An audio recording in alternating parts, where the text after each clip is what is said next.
শুভ দর্শক শ্রোতা, আসসালামু আলাইকুম। কেমন আছেন? সবাইকে এআর ডিজাইনের পক্ষ থেকে স্বাগতম। আমি দুদিন আগে একটি ভিডিও করেছিলাম যে আপনার কনসালটেন্সি অফিস সম্বন্ধে, কিভাবে আপনারা অফিস করবেন, কিভাবে মার্কেটিং পলিসি সে বিষয়ে কথা বলছি। আজ কথা বলবো একটি কনসালটেন্সি অফিস দিতে গেলে আপনাকে কি কি ডকুমেন্টস লাগবে সে বিষয়ে কথা বলবো। অবশ্যই ভিডিওটি সম্পূর্ণ দেখবেন, তাহলে বুঝতে পারবেন যে আমি কি বিষয়ে আলোচনা করতেছি।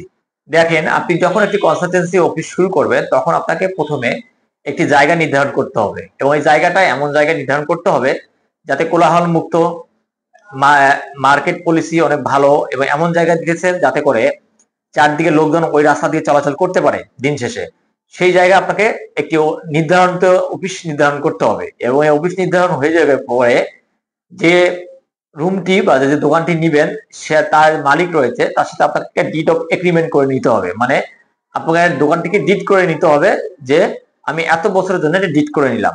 এই ডিড কপি আপনি হাতে পেলে তারপর আপনাকে এই ডিড কপি নিয়ে যেয়ে আপনি যদি পৌরসভায় পড়েন, উপজেলায় পড়েন, বা আপনার ইউনিয়নে পড়েন, যেখানে পড়েন না কেন সেখান থেকে আপনাকে একটা ট্রেড লাইসেন্স করে নিতে হবে। ট্রেড লাইসেন্স খুব একটা গুরুত্বপূর্ণ। ট্রেড লাইসেন্স নেওয়া মানে আপনি বুঝতে পারলেন যে আপনি বৈধভাবে আপনি আপনার ব্যবসা শুরু করতেছেন সরকারের কাছ থেকে। তো এই ট্রেড লাইসেন্সটা আপনাকে ফার্স্টলি সংগ্রহ করতে হবে। দ্বিতীয় নম্বর বিষয় হচ্ছে, আপনি যদি অ্যাজ এ ইঞ্জিনিয়ার হয়ে থাকেন তাহলে আপনাকে অবশ্যই একটি পেশাগত সংগঠনের সাথে জড়িত থাকতে হবে। হতে পারে এটা আইএবি, হতে পারে এটা আইডিবি। কারণ অবশ্যই পেশাগত সংগঠনের সাথে সংগঠন না হতে পারলে আপনি কোনো কোড পাবেন না, এবং এই কোড না পাওয়া পর্যন্ত আপনি কনসালটেন্সি করতে পারবেন না। এবং এই কোডটা অবশ্যই আপনাকে সংগ্রহ করতে হবে আপনার নিকটস্থ জেলা থেকে বা উপজেলা লেভেল থেকে, যে সংগঠন আছে সেখান থেকে আপনাকে নিতে হবে। তৃতীয় নম্বর বিষয় হচ্ছে, আপনাদের গ্রুপ টিম থাকতে হবে। শুধু আপনি একাই কখনোই একটি ফার্ম চালাতে পাবেন না। আপনার আর্কিটেক্ট থাকতে হবে, স্ট্রাকচার থাকতে হবে, আর্কিটেকচারাল থাকতে হবে, ইলেকট্রিক্যাল থাকতে হবে। এটা আপনার অফিসে বসতে না পারুক, কিন্তু আপনার একটি গ্রুপ মেম্বার থাকতে হবে। কারণ কি, আপনার প্ল্যানটি যখন পৌরসভা উপজেলায় যাবে, এখান থেকে আপনার প্ল্যানের জন্য ফোন দিতে পারে কোনো ইঞ্জিনিয়ার বা টাউন প্ল্যানার।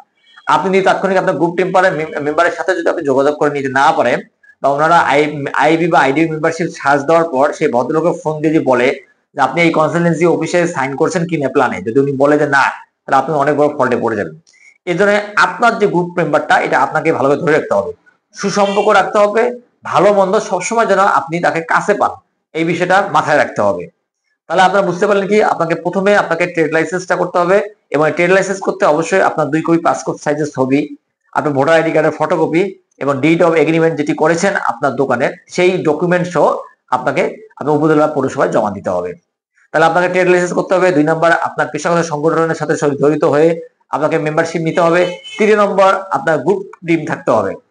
আর 4 নম্বর বিষয় হলো, না বললে না, আপনি সুন্দরভাবে কাজ করবেন এবং কাজ সঠিক সময়ে ক্লায়েন্টকে বোঝাই দেওয়ার চিন্তা ভাবনা করবেন। তাহলে আপনার কনসালটেন্সি ডিজাইন অফিসটি ঠিকই থাকবে এবং সবাইকে সম্বোধন করবেন। এই হলো সংক্ষিপ্তভাবে আমি বললাম। আশা করি আপনাদের যে ভিডিওটি ভালো লাগে অবশ্যই লাইক শেয়ার করে দিবেন। নেক্সট আরো সুন্দর সুন্দর আপনাদের পরামর্শ নিয়ে আমি কনসালটেন্সি বিষয় নিয়ে উপস্থাপিত করব। ভালো থাকবেন। আসসালামু আলাইকুম।